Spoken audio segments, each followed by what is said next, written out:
disse em Mateus 5,19: qualquer, pois, que violar um desses menores mandamentos e assim ensinar aos homens, será chamado menor do reino dos céus.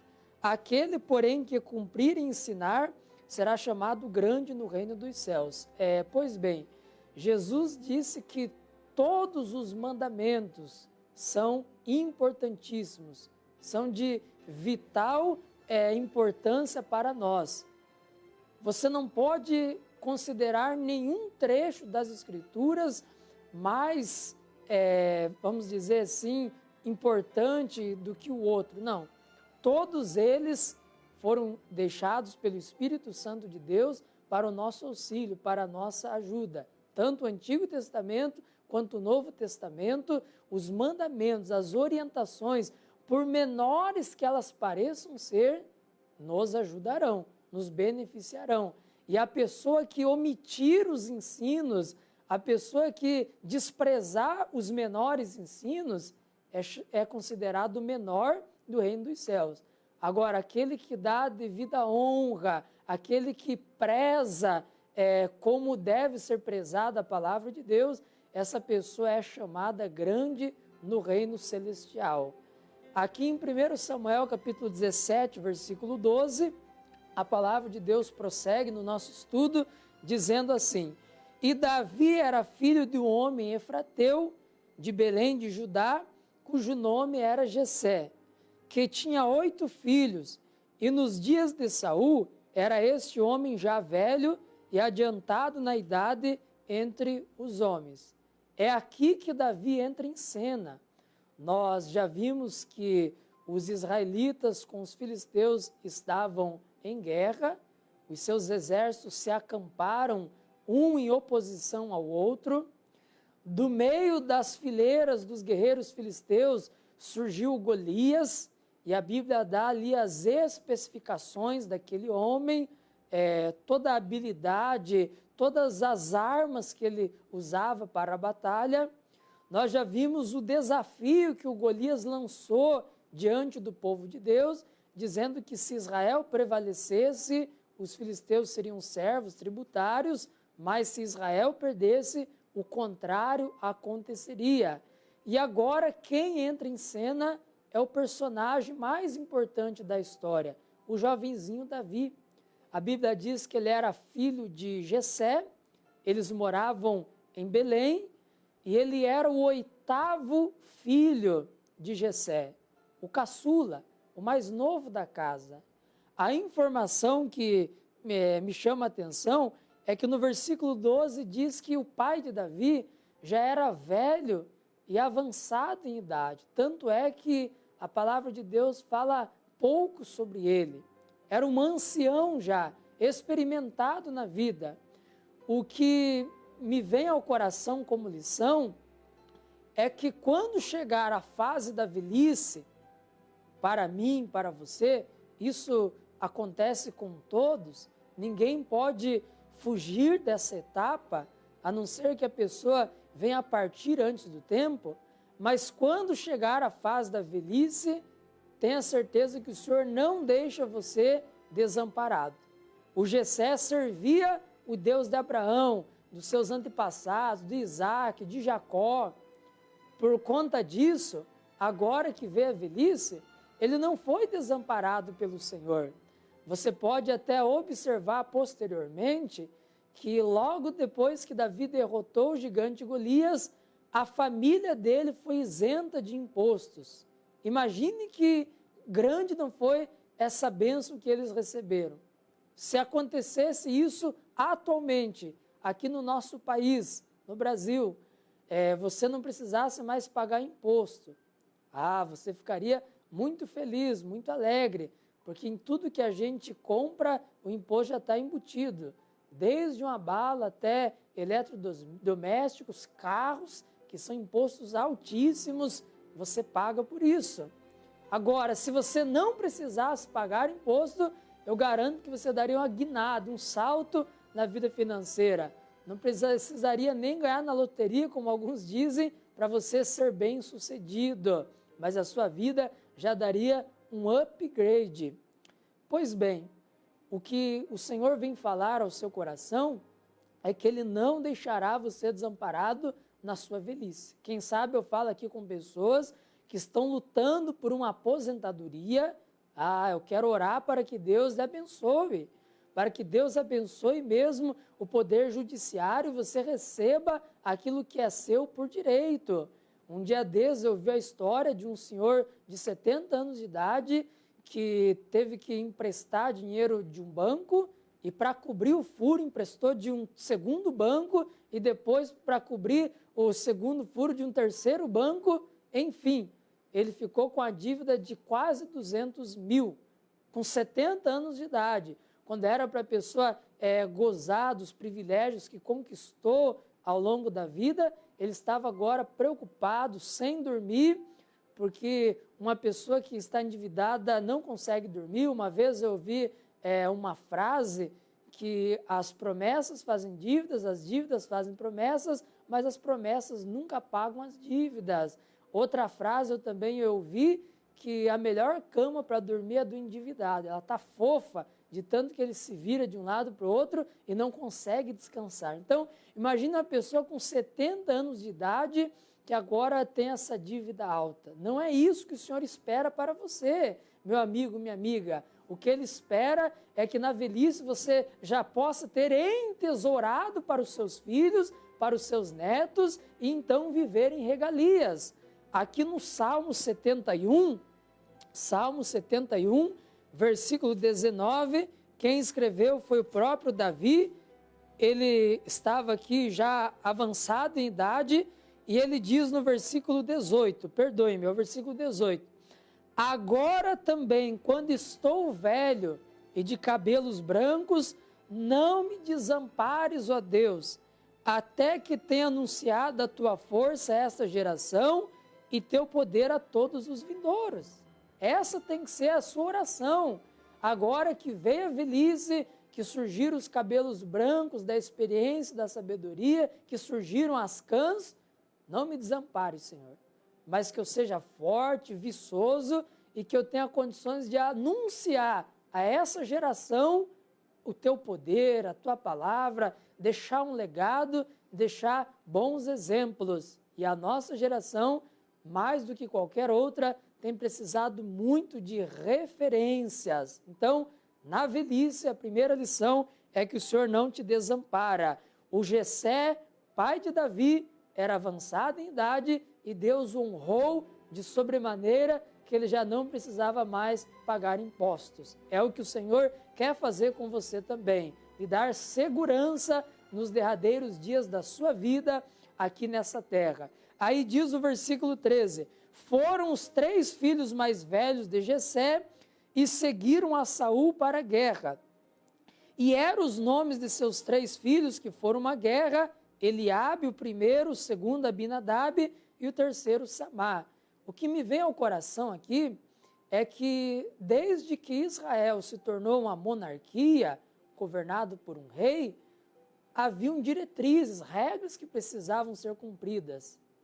Isto é, os filhos mais velhos de uma casa que tinham condições para a batalha deveriam ir ao recenseamento, se apresentar, se colocar à disposição. E o Jessé acatou essa regra. Ele vivia em Israel, a determinação era para a sua nação, e ele obedeceu às leis do seu país, mandando seus 3 filhos mais velhos, Eliabe, Abinadab e Samá. Como Davi era um menorzinho, não se enquadrava, ele ficou em casa apacentando as ovelhas. O que eu venho dizer, amado amigo e amiga telespectador, é que você deve se esforçar para cumprir com as leis do nosso país também. Nós temos a Constituição de 88 e aquilo ali é para fazer valer.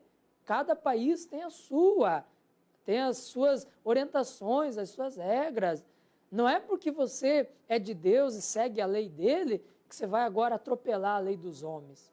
Eu até dizia ontem, retomando aqui, que o casamento ele é reconhecido perante o juiz de paz, no cartório. Se não for feito dessa forma, é algo que é até condenado pela palavra do Senhor. Casamento significa união estável de duas pessoas do sexo distinto com legitimação civil perante os homens, no cartório, diante do juiz de paz, e legitimação religiosa, onde você vai até o pastor e recebe ali uma bênção diante de testemunhas que chamam-se de padrinhos, as orações dos amigos, dos colegas que são convidados. Então, as leis são para ser cumpridas, as leis e as regras de trânsito.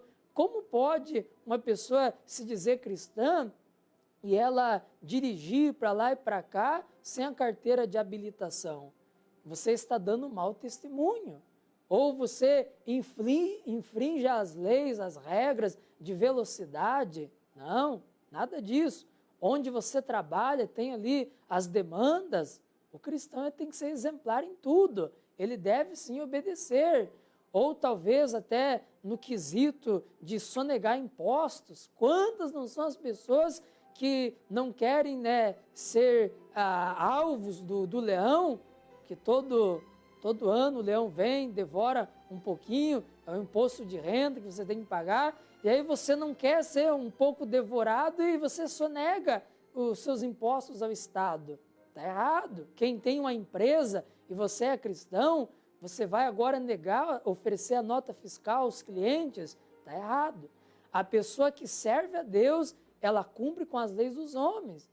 Para não ficar aqui em palavras de pastor Odair, para você não tratar até com desdém, leia Romanos capítulo 13 e você vai ver que as autoridades foram constituídas por Deus e devem ser respeitadas e obedecidas nos seus mandamentos. Agora, se as autoridades agem errado, isso não é justificativa para você agir também.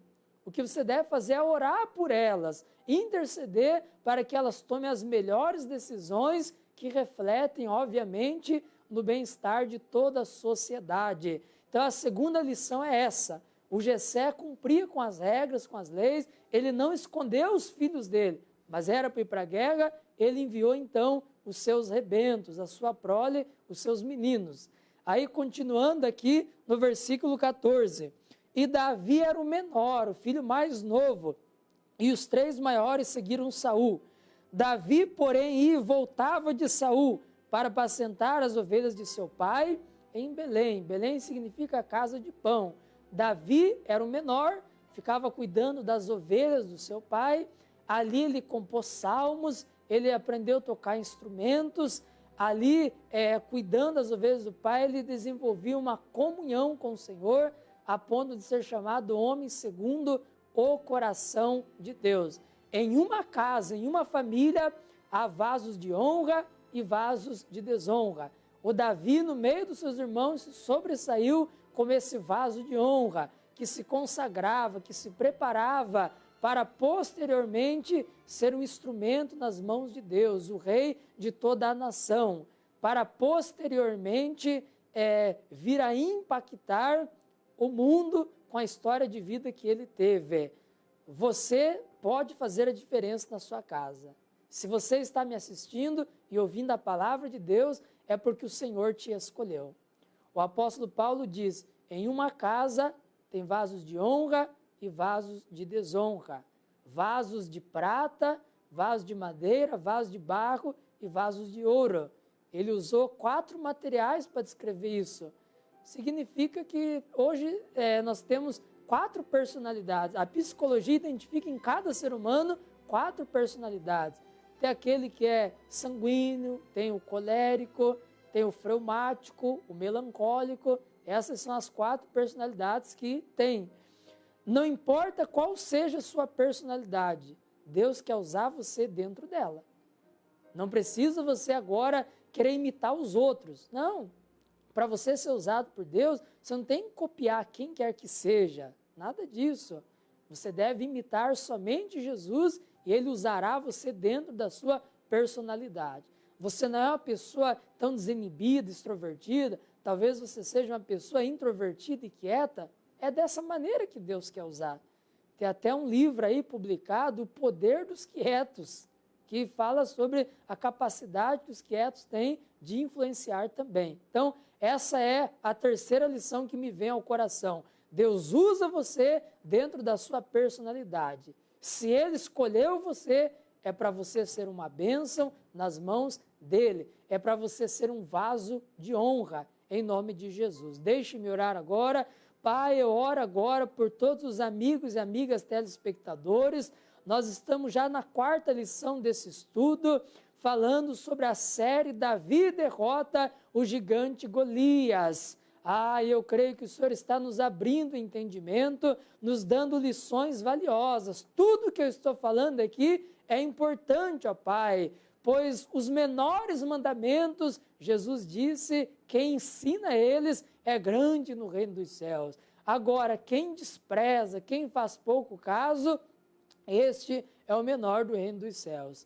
Eu quero, Senhor, dar a devida atenção a toda a sua palavra, de Gênesis a Apocalipse. Nada está aqui por acaso, tudo é instrutivo, tudo é para nos abençoar, tudo é para nos transmitir vida. E eu oro agora pelos que estão nos assistindo. Eu peço, toque essa pessoa que está sofrendo, ó Pai, que talvez foi corrigida através dessa pregação, mas essa correção não veio para deixar ela arredia quanto ao Evangelho. Não, essa repreensão veio como um amor do Senhor demonstrado a ela, pois o Senhor corrige aquele filho a quem o Senhor ama, e eu te peço, estende a tua mão e cura, e liberta, e transforma, faça maravilhas na casa, na família dessa pessoa. Como ministro da sua palavra, eu compro a batalha que essa pessoa tem enfrentado, e eu declaro que o gigante vai cair. Meu irmão, minha irmã, nós estamos crescendo no entendimento,